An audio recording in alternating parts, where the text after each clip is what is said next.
Welcome to my channel.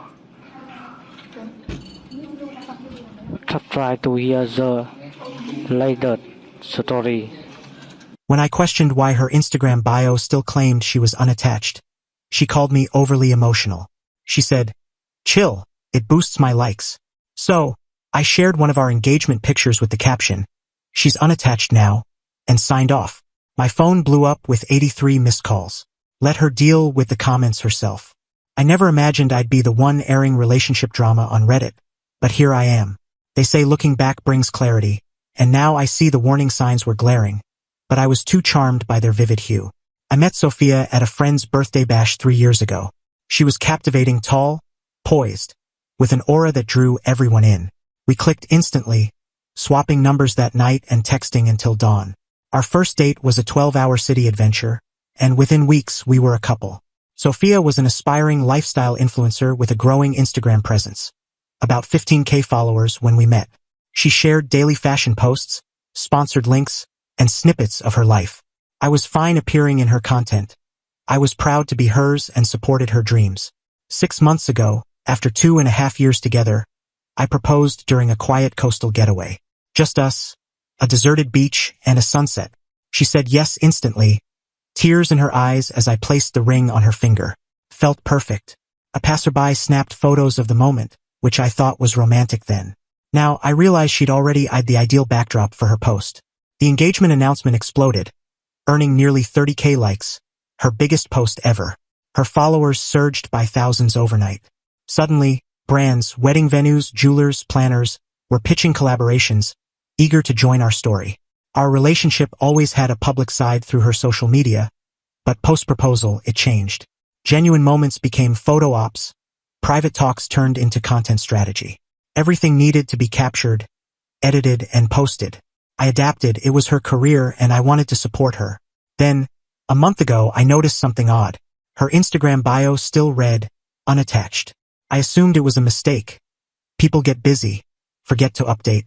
When I mentioned it, I expected a quick fix with a laugh.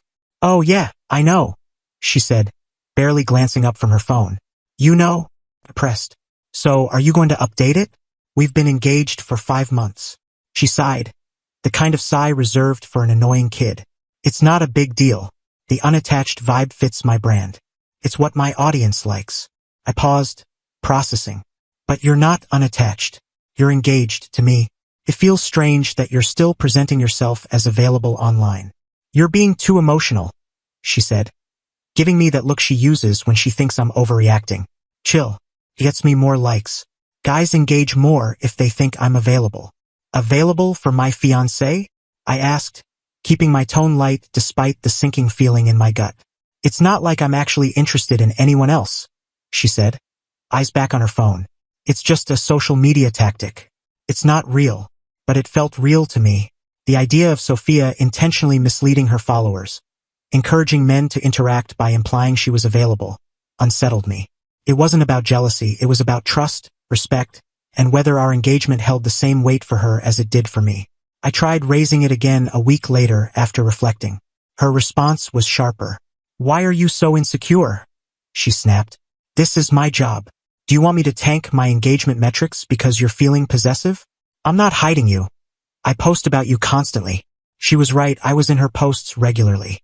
The boyfriend in her captions, despite the ring on her finger in many shots. Her followers would comment, "Girl, make him commit," or "When's he proposing?"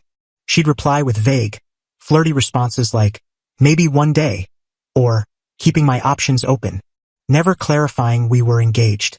Stung, but I tried to see her side. Social media was her livelihood. Maybe I was being traditional. Maybe this was just the influencer game. Then, last weekend, we were at a rooftop bar celebrating a friend's new job. Sophia was snapping photos of everything, the cocktails, the cityscape, our group. Typical. But I noticed she was typing more than usual. Glancing over, I saw her replying to a DM from someone named Ethan. "Ethan, when are you taking me out? I promise it'll be epic." Her reply, "Haha, maybe one day. Things are messy right now, but who knows?" She caught me looking and locked her phone. "Who's Ethan?" I asked, keeping my voice even. "Just a follower," she said, brushing it off. "He comments on all my posts." And you're telling him who knows about going out with him? I said. She rolled her eyes. It's called keeping them engaged, babe. It's harmless. It doesn't feel harmless, I said quietly, mindful of our friends nearby. It feels like you're stringing him along. Does he know you're engaged? Can we not do this here? She hissed. You're blowing this out of proportion. We left in tense silence. On the way home, I tried again.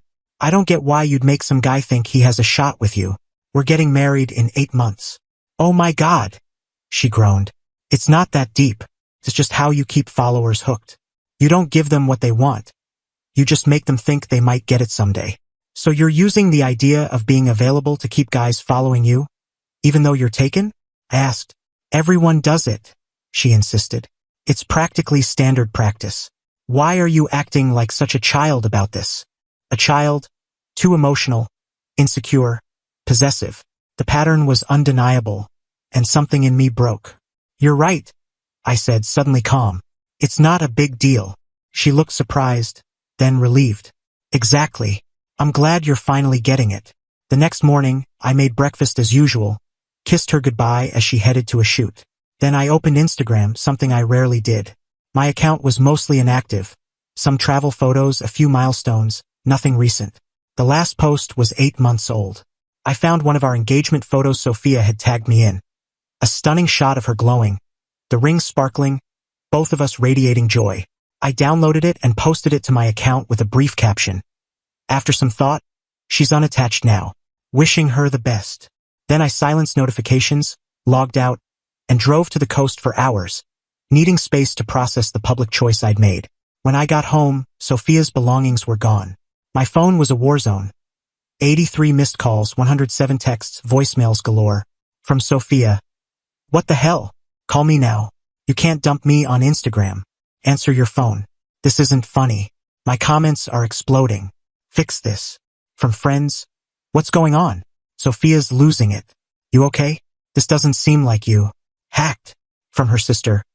I get why you're upset, but maybe this wasn't the way. From my brother. About time. She was never good enough for you. I checked Instagram. My post had spread through our social circle and beyond, not viral but far more attention than my account ever got. Nearly 5,000 likes, hundreds of comments. The algorithm pushed it to Sophia's followers, then their followers, creating a snowball effect. Some cheered me, others called me childish, many demanded the tea. Sophia had posted a tearful selfie with a long caption about being blindsided by my cruel, petty actions, painting herself as the victim. But her comments were out of her control. People shared screenshots of her unattached bio, questioning if she'd been deceiving followers about her status. Others tagged guys who'd flirted in her comments for months, asking if they knew she was engaged. Her carefully curated image was unraveling. I didn't engage. Instead, I texted her once. I tried talking about this for weeks. You called me too emotional, insecure, a child. I took you at your word. Being unattached is your brand. Now it's true. No more conflict. I'll move my things out tomorrow. Handle the comments yourself. Then I blocked her number and checked into a hotel. I'd been preparing for this for weeks. After our first fight about her bio, I'd quietly researched short-term rentals, sensing we were nearing a breaking point. I'd found a place the week before but hadn't committed, hoping we'd resolve things. The morning after my post, I finalized the lease and moved in. The next day, my brother helped me pack my essentials from the apartment. It was in my name, but I couldn't stay there with the memories. Sophia was absent, likely with friends, plotting her next content move as the heartbroken party. 2 weeks later, my post and social media absence fueled enough buzz that Sophia gained 10K followers. She's shifted to content about recovering from betrayal, posting about red flags you ignored, and when someone shows their true colors. The engagement ring is gone from her photos, replaced by mindfulness retreats and gratitude journals. Her bio still says unattached, now truthful. She's emailed me a few times. I forgot to block her email. They've gone from angry to desperate to reflective. The latest read, I realize I took you for granted, turning our relationship into content instead of cherishing it. Too late. I could have handled it better. Ending things on Instagram wasn't my finest hour, but after months of being dismissed, told I was too emotional for wanting my fiancée to acknowledge our commitment, something snapped. Some friends now see me as the bad guy. Others have privately admitted they saw Sophia's behavior but stayed out of it. My brother, always wary of her sincerity, has been my anchor. Yesterday, I deleted my Instagram. I don't need to see her posts anymore. The algorithm kept shoving them at me, each one a fresh wound as she reshaped our story for clout. The ring I saved for is in a safe deposit box. I'll sell it when I'm ready.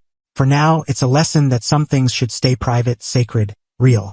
I wish Sophia success with her growing platform. I hope the likes and engagement satisfy her in ways my love couldn't.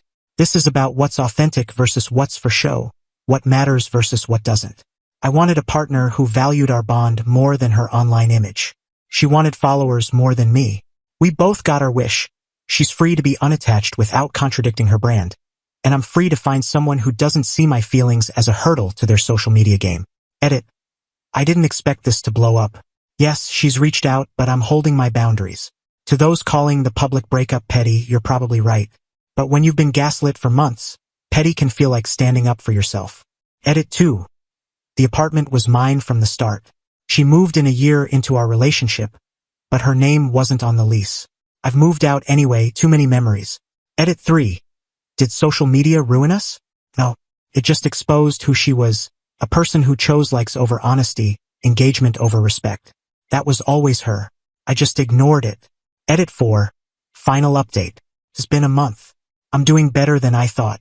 Started therapy to unpack this and avoid carrying it forward. Sophia's now a breakup recovery coach, selling a course on turning pain into purpose. At least she's consistent.